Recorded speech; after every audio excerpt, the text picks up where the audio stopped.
চলুন মোবাইল থেকে কিভাবে প্রিন্টার কানেক্ট করতে হয় এবং প্রিন্ট কমান্ড দেওয়া যায় দেখি। মোবাইল এবং প্রিন্টার দুটি একই নেটওয়ার্কে কানেক্ট করতে হবে। এরপর সেটিংস থেকে প্রিন্টার অপশনে যেতে হবে।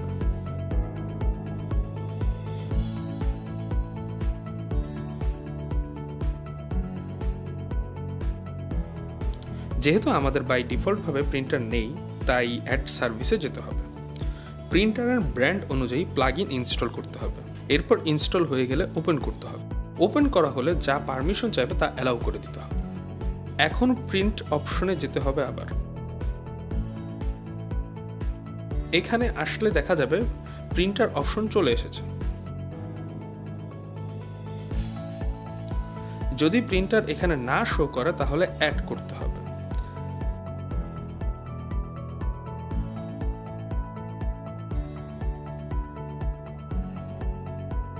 স্পেসিফাই আইপি অ্যাড্রেসে যেতে হবে। আইপি দেখতে কন্ট্রোল প্যানেল থেকে হার্ডওয়্যার অ্যান্ড সাউন্ড, এরপর ডিভাইস অ্যান্ড প্রিন্টার অপশনে গেলেই আইপি দেখতে পাবেন। এবার দেখবেন প্রিন্টার শো করেছে।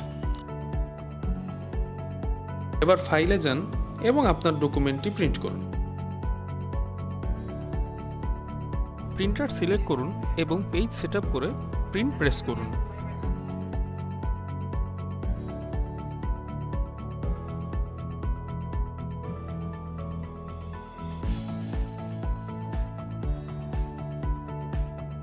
ধন্যবাদ এবং এরকম আরও টিপস পেতে আমাদের চ্যানেলটি সাবস্ক্রাইব করুন।